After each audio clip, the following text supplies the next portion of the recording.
ایک سوال یہ ہوتا ہے کہ کیا درود پاک بغیر وضو پڑھا جا سکتا ہے؟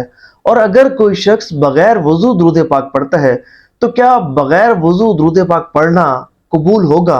اور کیا وہ اس کا جو درود پاک بغیر وضو پڑھے گا اس پر ثواب ملے گا؟ تو دیکھیں، درود پاک بغیر وضو بھی پڑھا جا سکتا ہے، وضو کے ساتھ بھی پڑھا جا سکتا ہے، لیکن بہتر یہ ہے کہ باوضو درود پاک پڑھا جائے۔ لیکن اگر کوئی شخص بغیر وضو کیے درود پاک پڑھ رہا ہے تو اس کا یہ درود پاک پڑھنا قبول بھی ہوگا اور اس سے اس درود پاک پڑھنے پر ثواب بھی ملے گا، کیونکہ درود پاک پڑھتے ہوئے وضو کا ہونا یہ شرط نہیں ہے، یہ لازم نہیں ہے، لیکن بہتر یہ ہے کہ باوضو درود پاک پڑھا جائے۔ لیکن اگر کوئی شخص بغیر وضو بھی درود پاک پڑھتا ہے تو اس کا یہ درود پاک پڑھنا قبول بھی ہوگا اور اس سے اس پر ثواب بھی ملے گا۔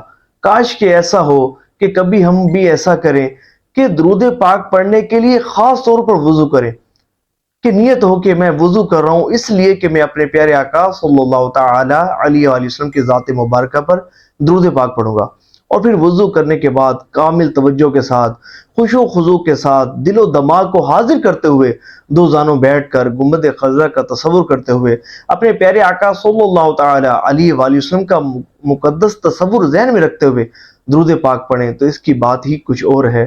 اللہ کریم عمل کی توفیق عطا فرمائے۔ صلو علی الحبیب صلی اللہ تعالی علی محمد صلی اللہ علیہ وآلہ وسلم۔